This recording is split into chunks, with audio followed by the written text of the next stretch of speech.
Bonjour à tous, nous sommes ici dans le temple de Shiva qui se trouve autour de 1400 mètres d'altitude sur la ville de Pokhara, la deuxième ville la plus importante du Népal après la capitale Katmandu. Et vous avez ici majestueux Shiva qui représente la transformation dans la trinité hindoue. Le Brahma, le premier dieu, est le dieu de la création, de la naissance. Vishnu est celui de la vie, de l'expansion. Et Shiva conclut la Trinité, Trimurti en sanskrit, par la destruction pour une renaissance. En fait, on est plein dans l'alchimie, dans le solve et coagula de la transformation. Et c'est pour ça aussi que son message est arrivé en particulier ici, dans cette zone de montagne. Nous sommes à quelques kilomètres de l'Annapurna, de la montagne sacrée. Nous sommes très proches des grandes cimes montagneuses de l'Himalaya. Et c'est vraiment ici que la tradition de Shiva est la plus ancrée d'ailleurs. On dit que Shiva est né ici dans l'Himalaya comme un ermite. Et vous voyez toutes ces fonctions, toutes ces capacités, ces attributs pour signifier ce chemin de transformation intérieure qu'il nous invite à faire ici, dans ce lieu sacré. Alors, premièrement, vous le voyez assis sur une peau de bête, une peau de tigre pour être précis, un peu à la manière de Saint Jean-Baptiste qui lui-même qui avait une ceinture en peau de bête. D'autres grands maîtres ont porté cet attribut, que ce soit en Occident ou en Orient, comme Ramana Maharshi en Inde, et cela correspond vraiment à la domination de la partie animale de nous-mêmes. La transformation intérieure passe par l'acceptation.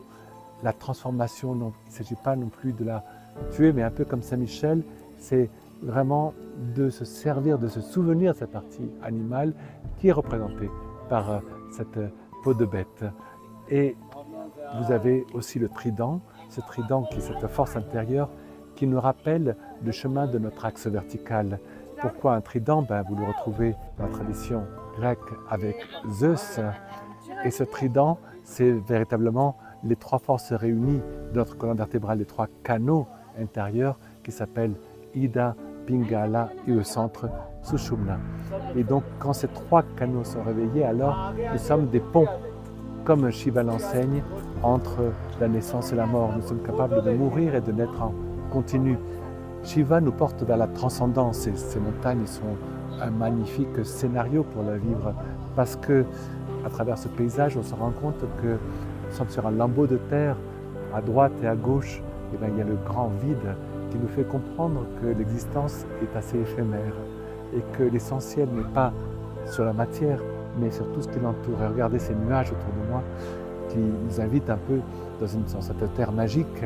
Shiva est le maître de la magie, dans le sens de la transformation intérieure et dans le développement des capacités profondes que l'on peut avoir. On peut voir aussi accroché au trident de Shiva, vous avez aussi un petit tambour qui représente le battement, c'est-à-dire la pratique régulière. Et cette pratique régulière est indispensable pour faire un véritable travail intérieur, pour pouvoir accomplir des miracles. Il faut déjà installer solidement. C'est pour ça que Shiva est assis sur un dôme qui représente la terre, qui représente l'univers. Et dans ce dôme, il est capable d'être l'axe entre la terre et le ciel. Ici, en montagne, c'est un message qui passait très souvent, comme l'arbre, être capable de prendre de la dimension supérieure et la partie plus ancrée. Ce qui est aussi très beau à voir, c'est que vous voyez au sommet de son crâne cette connexion tout à fait particulière.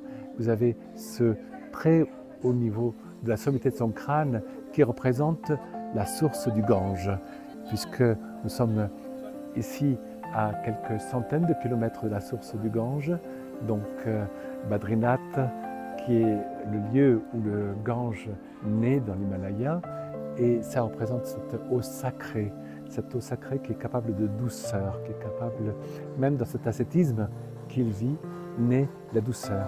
Pourquoi? Parce que Shiva a dépassé la peur. Vous le voyez dans cette position de la main droite devant, avec le symbole du chant sacré de la Om sur sa paume. Et ce symbole signifie ne pas avoir peur. C'est de développer la foi dans cette syllabe principale de l'hindouisme et aussi du bouddhisme qui est le Om. Tout a une origine et tout a une fin. Et donc cette syllabe représente A-U-M, donc le début, le A, le U, la vie, et le M, la mort, toujours donc l'innovation de Shiva pour une transformation intérieure. Et enfin, vous voyez le symbole de cette lune sur le côté de la chevelure, cette lune qui souvent est représentée même au-dessus de sa tête, qui représente l'aspect féminin. C'est-à-dire que Shiva, même s'il est très masculin et qu'il sait se mettre en colère, qu'il a toute la force de caractère du trident, qui est capable effectivement de faire venir le tonnerre, mais il a en même temps que ce côté féminin, d'attention à l'autre, de dimension féminine. Et souvent, cette lune représente la première étape de l'ascension verticale, c'est-à-dire découvrir la Shekinah, comme on dit en hébreu. C'est vraiment cette notion de l'accueil, la mère divine. Accueillir cette mère divine, d'ailleurs, le temple qui est adjacent est le temple de sa conjointe qui représente cet aspect féminin, qu'il a intégré. Il a su être masculin, mais justement parce qu'il a intégré son féminin, il peut être encore plus dans sa ligne droite, dans ce pont entre le ciel et la terre qu'il représente.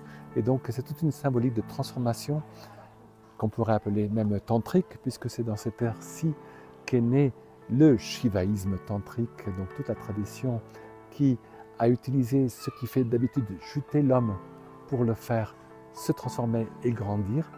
Et donc c'est aussi ici, dans cette ère de l'Himalaya, qu'est né le bouddhiste tantrique, qu'on appelle Vajrayana, qui est cette notion de transformer, que tout sert à nous transformer, et que même nos écueils, même nos erreurs, même nos difficultés sont des occasions pour grandir.